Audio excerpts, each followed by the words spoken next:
Welcome to the SwimSwam podcast. I'm your host, Coleman Hodges. Joining me today, we have got 2021 U.S. Olympic head coach for the men's team. Today, we're sitting down and picking the brain of Dave Durden. Dave, what's up? How are you, man?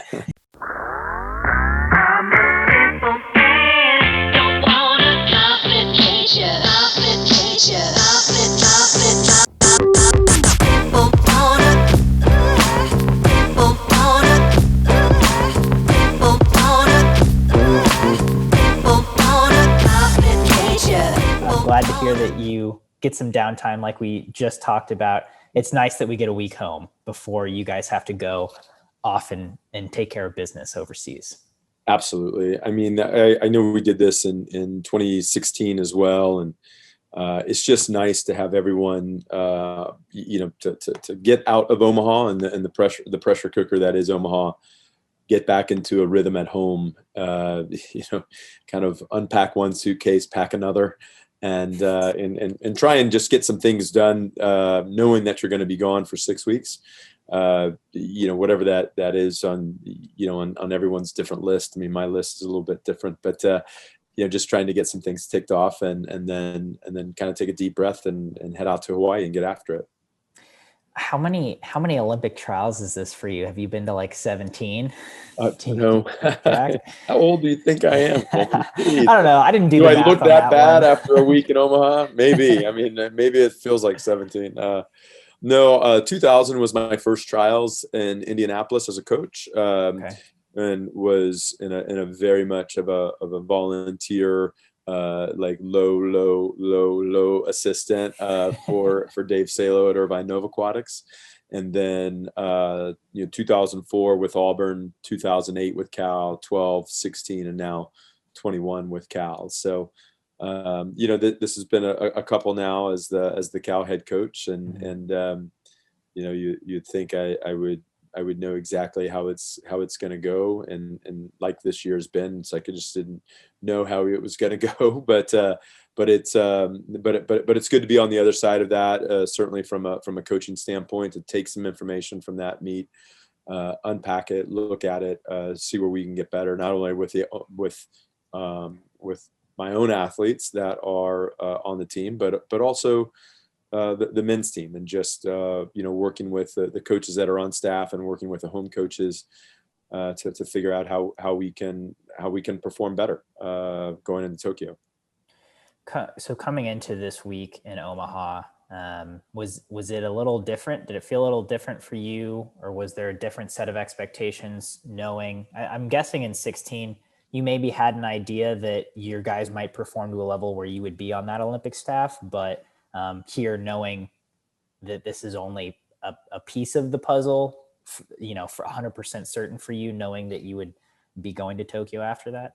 Sure. Yeah. I mean, this one felt very different and in a lot of different ways. To address the staff piece. I mean, I don't know how other head coaches feel. I don't know how Greg felt going into this one, or how David and Bob felt in 16, or Terry and Greg in 12. It is that little extra pressure of, man, I don't want to be the head coach and not get anybody on that team. You know what I mean? So it's just like, all right, let's make sure. And again, that gets a little more performance oriented versus process oriented. And so, try and stay away from that. I tell my athletes that all the time. It's hard.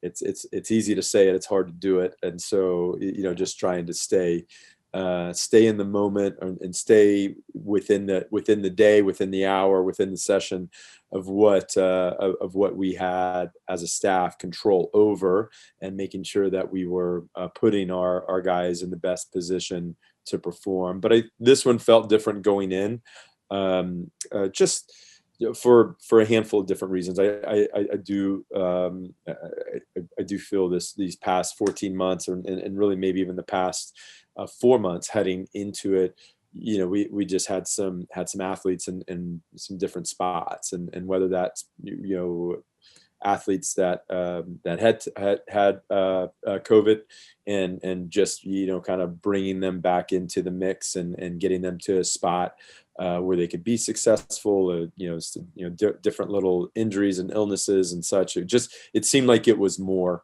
than in years past, where I have felt like, okay, we're all, coming into this thing together. I still felt like going into the 21 trials that, it's like, man, I don't have a good finger on my pulse on this particular athlete because of some circumstances really, maybe outside of their control and outside of our control. And we have not been to too many meets, but the one thing I do enjoy about going to meets with our team, it's that we're all in the same spot and pretty much on the same schedule. I know that we weren't all racing every day, every session out there for 8 days, but it does feel different when we go to a meet and we're all together. We haven't had that opportunity. We've been in two cohorts, so to speak, pretty much since April. And so, it's a lot of times when we go to the meet, some of the guys have to introduce themselves to each other just to remind us, like, oh yeah, I forgot that he swam here. I don't see him that much, So it's nice to, it was nice to go to the meets in January and February and as a college team, and in March as a college team, and then doing that again as we got to April and May and into June going into trials. So that is the nice part about us heading into meets. That is nice. I just spoke to Tom Shields yesterday, and he spoke on the fact that he was like, well, I really wanted to make this Olympic team, or I really didn't want to miss it, because then I would feel like I was missing out on continuing this journey with Dave and Selly and and Murphy and Bryce. He's like, and I really wanted to be there for that journey. Like, that's why I wanted to be on that Olympic team, obviously for to represent the US as well. But he mentioned that, and I thought that was kind of unique, and I hadn't necessarily heard a perspective like that before. Yeah, I mean, I feel like this group has grown very close together in some adverse situations, and that core group has grown really close together, and they know that it's not, and again, this is every coach around the country this year. It's not just me talking about it, but they've had to really lean on each other at times, and that has created some unique bonds amongst this group. Yeah, and so let's talk trials. We get to Omaha. Like you said, there were some athletes where you didn't exactly have your finger on their pulse, and there was, like every trials, there was some really unexpected things.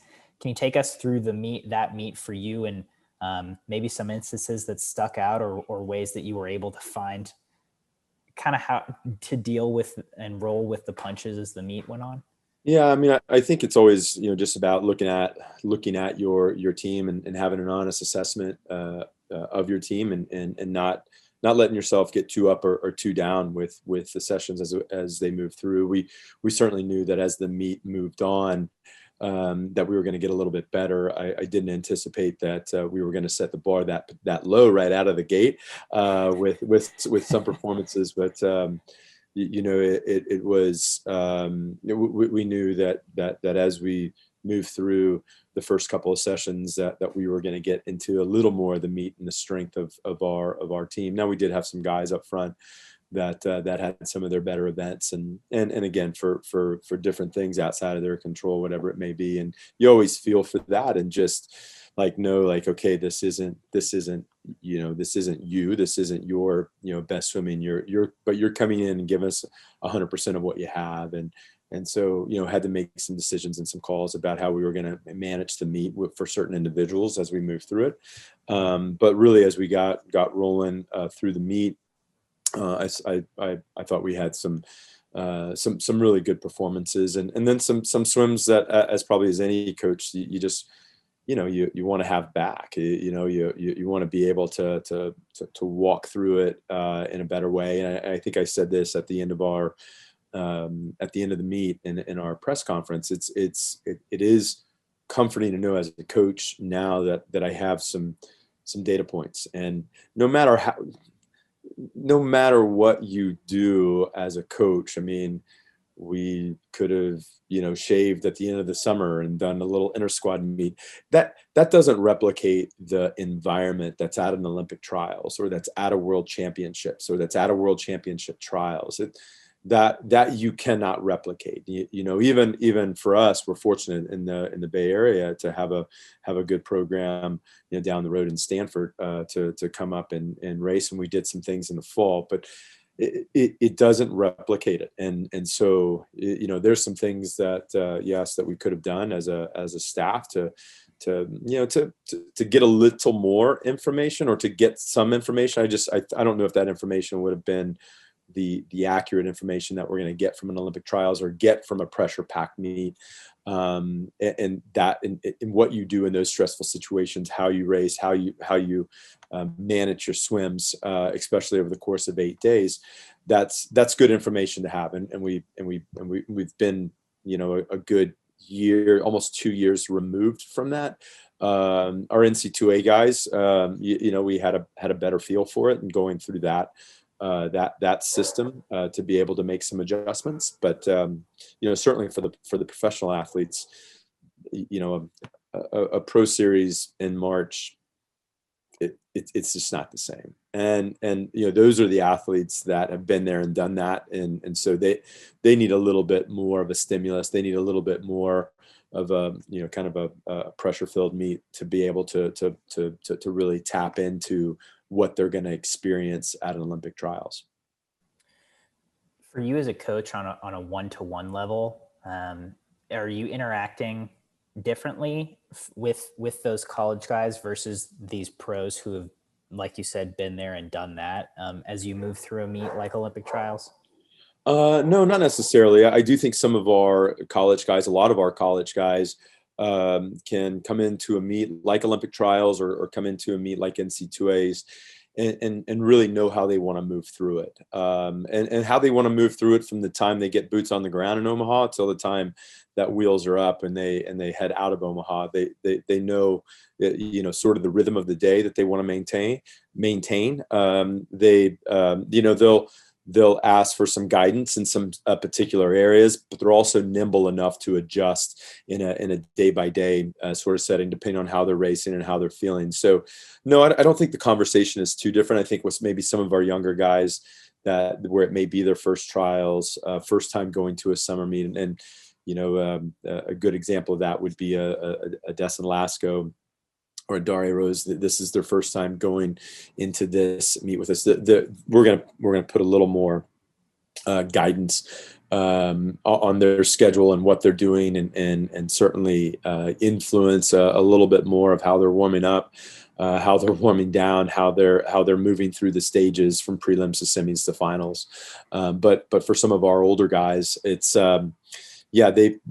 they know what they want to do, and we're just there to provide some guidance in some areas in which they have some questions on.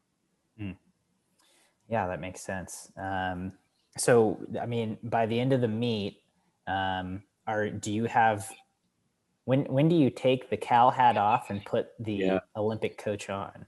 Yeah. So that was, I mean, it's kind of, it's dual, right? I mean, events, for us, went well, where, and events for us didn't go well. And so, just being mindful of the athletes that are making the Olympic team, trying to, just get them to look them in the eyes and just, let them know how proud I am of them, and how excited I am for them to represent Team USA, and try and get their personal coach, their home coach, get in front of them and shake their hand and do that. So that's kind of going on through the course of the meet, in the kind of the 8 a.m. to 9 p.m. sort of deal. And luckily, if we get to an event like a 200 backstroker and it's, Ryan and Bryce on there, then it's like, I look around at Chase and Roman. It's like, okay, hey, good job. And let's, boom, we go on to the next thing. That's pretty easy and quick to do.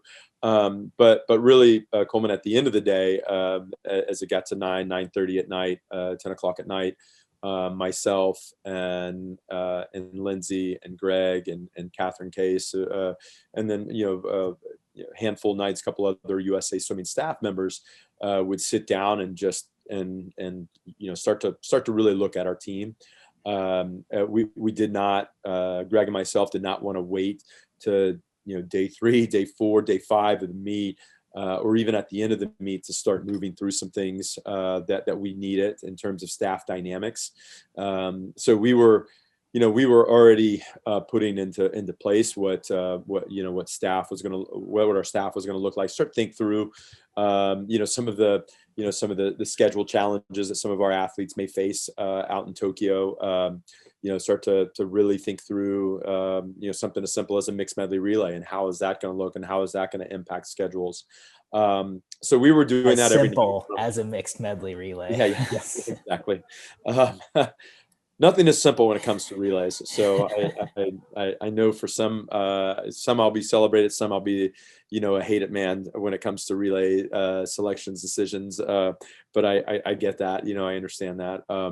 But we would spend from about 10 to midnight and just kind of work through that, making sure that we were really thinking through our Olympic team and making sort of day-to-day decisions that was going to help our Olympic team be better. And as you can imagine, Coleman, this year nothing has been the same. Nothing has been patterned out. Nothing has been, oh, I've gone through this before. And I kind of joke with Greg, it's like, okay, the next time I move through a global pandemic as a coach, I would do this a little bit differently, because this is my first time coaching through a global pandemic. But we really wanted to make sure we were touching on that every night as we move through. And what, there's phenomenal people within USA Swimming, and there was, it's just interesting because there's a lot of decisions and a lot of things that were being made that weren't necessarily for public consumption, that we were moving through and working on and actually in place and done. And you get the critique or criticism, hey, why didn't you do this? It's like, well, that stuff's already done. It's just like how we have to go through this process in really naming an Olympic team, naming an Olympic staff, making sure that we have the right people in Tokyo. It's not as easy as it has been in the past with COVID, with the restrictions and the guidelines. And I appreciate that. And I appreciate the folks at USA Swimming, crossing their T's and dotting their I's on this, because nothing has been the same since things were shut down back in March. And so, and even as we would meet at night, we're gathering, kind of more and more information on what Tokyo is going to look like, and backing up what our camp in Tokyo is going to look like, and backing up from that what our camp in Hawaii is going to look like. It's crazy to think that, from a USA Swimming perspective, and I do believe this is true. And they probably don't mind me sharing this, but probably the camp for the 2024 Olympics in Paris is more rigid and planned out and squared away than the camp that we're dealing with in Hawaii, and then in Tokyo, and then moving into the village. I mean, there's things that we still don't know about heading into Tokyo, and it's not because we're not asking. It's just the information that's flowing down is flowing at a trickle. So it's interesting to move through that, and it is why I feel like both Greg and I have planned for maybe at least 2, maybe 2.5, maybe 3 Olympic Games through this process. So, when I say, one and done as a head coach, I do mean it, because I've done it now for at least for a couple Olympic Games through planning and putting this thing together. And I feel good about that, and certainly can pass the torch along to the next head coach as we get ready for 2024. That makes a lot of sense. It sounds like a lot. I mean, I'm sure we can all relate of things being different this year, right? Right. In that press conference that you and Greg and Lindsay had at the end of the meet, you mentioned this whiteboard and how you were staying a little extra to just soak it all in. Yeah. Is this? I'm someone who you said that and I was like, oh, that makes a lot of sense to me, because like I would want to stare, I would want to see my team in front of me visually to be able to kind of soak in that information and seek out possibilities. Is that kind of what you were doing with that whiteboard? Yes, is the short answer to that. So Coleman, I'm a lot like you, right? And the doorbell rang. Do you need to get that? Or are you okay? All right. I don't know. It could be something cool coming in. You never know. I don't mind. Like, hey, it's a surprise for both of us. What's at the door? Uh, but but no, I am like you, and I need to see it and kind of sit with it and think on it. And I know where some of my strengths are, where some of my weaknesses are. It's hard for me to keep information up in my head. It just it'll stay up there if I don't get it down on paper, if I don't get it down for me on a whiteboard to see it and think through it and think through some of the challenges that we may have and think through of how this is going to work. And there's times where we would, as I said, we would meet at the end of the day, but there was times I would go in there in the middle of the day and just kind of sit with it. And there's times I'd go there in the middle of the day and Greg's in there doing the same thing. So I think for both of us, just I'm not very much of a computer screen or a phone screen sort of person. I like putting pen to paper. I like seeing my handwriting on it. I like seeing, writing names up on the board. It just helps me remember that better, easier, however it may be. That's just my, and living with myself for the last, little bit. I know what sort of works for me, and that's what works for me. So I like writing it down to see it. It just is helpful. Makes sense. Yeah, I'm with you there for sure. So can you give us a little peek behind the veil on, obviously the team selects itself through our process, through our trials, and then the coaching staff. You assembled that. I believe the thing was there were two extra roster spots on the men's side, so you guys got two extra assistant coaches. Correct me if I'm wrong. And so there's eight assistant coaches on the Olympic staff. Can you give us a peek in just what goes into selecting those coaches?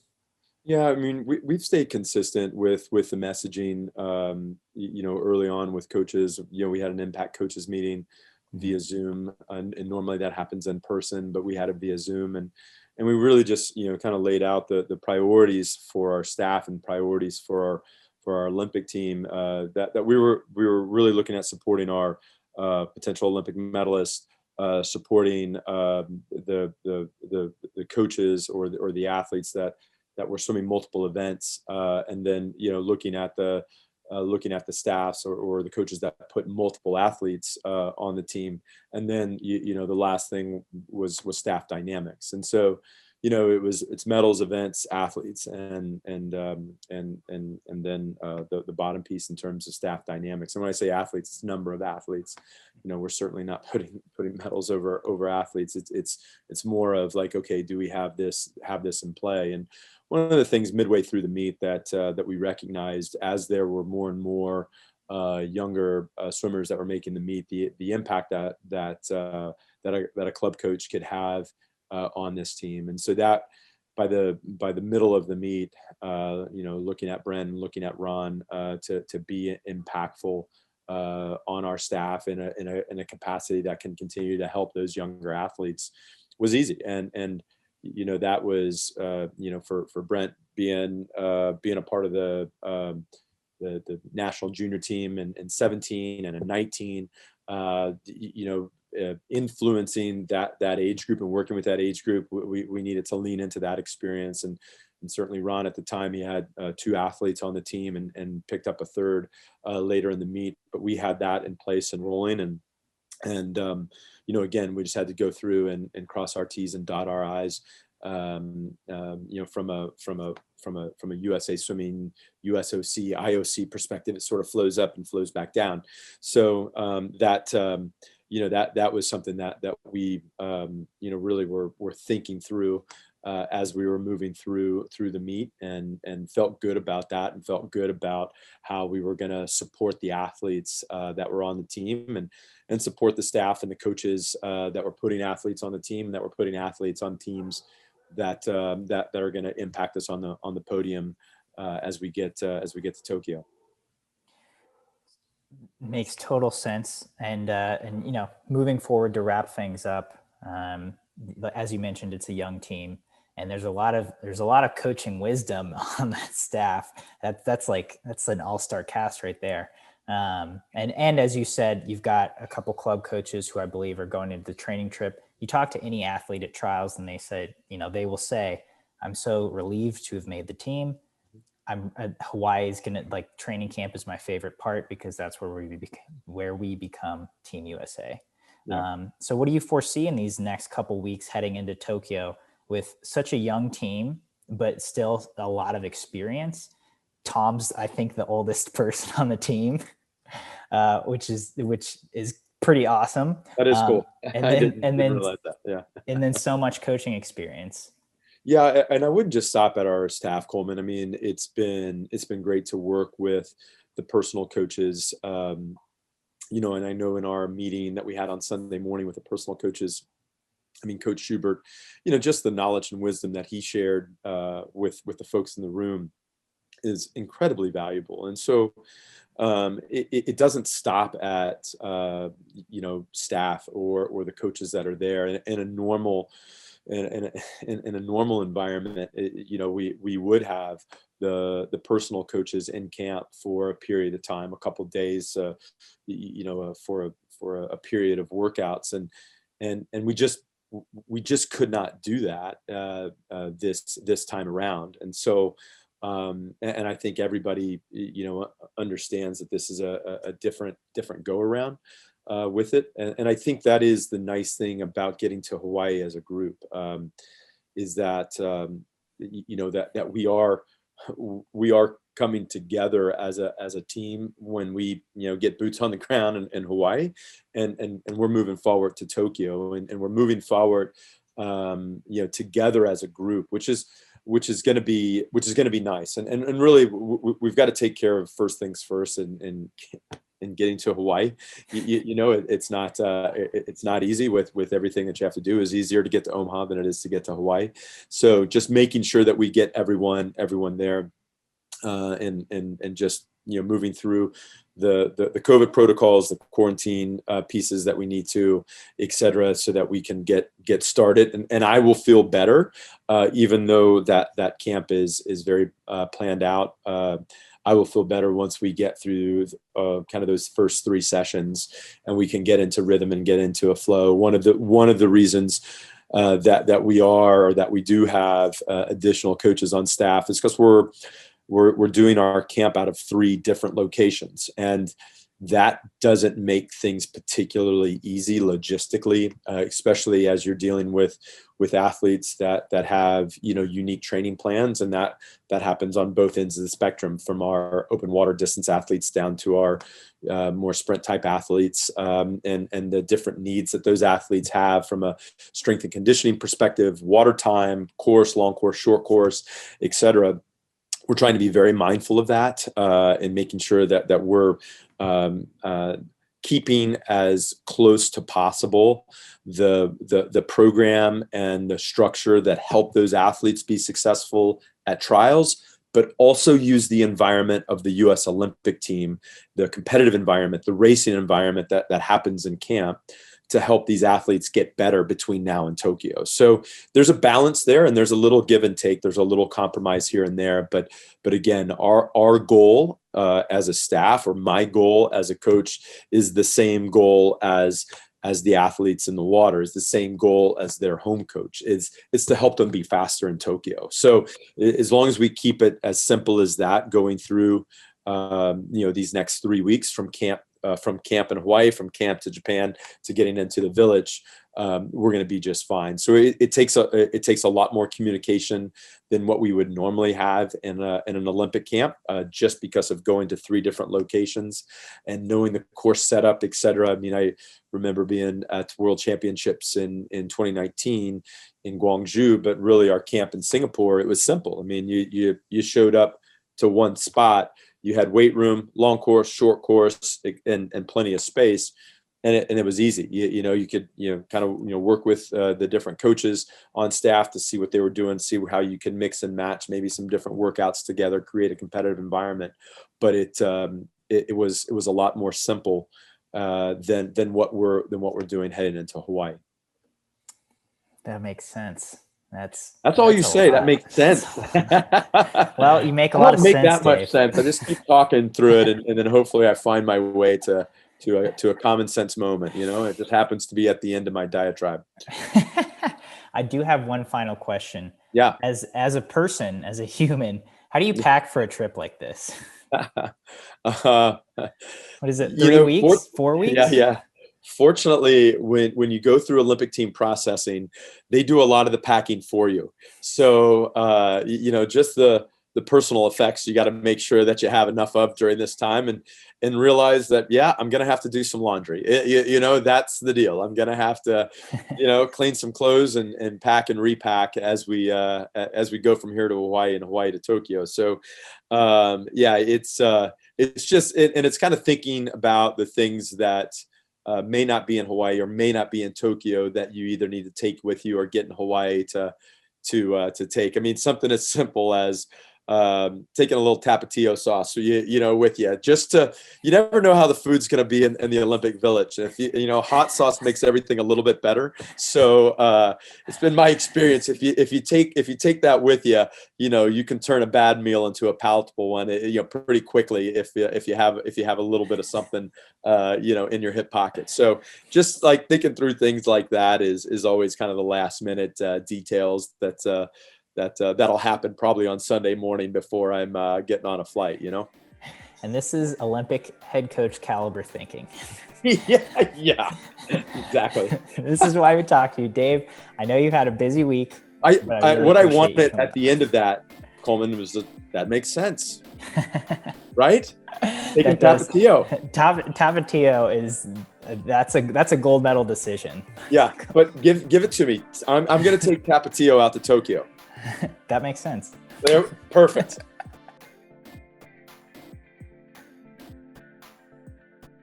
You've been listening to the SwimSwam podcast. Stay tuned for new episodes every week. You can take SwimSwam podcast on the go by subscribing on your favorite podcast platform. Look for links in the description below, and be sure to subscribe to our YouTube channel for more videos as well.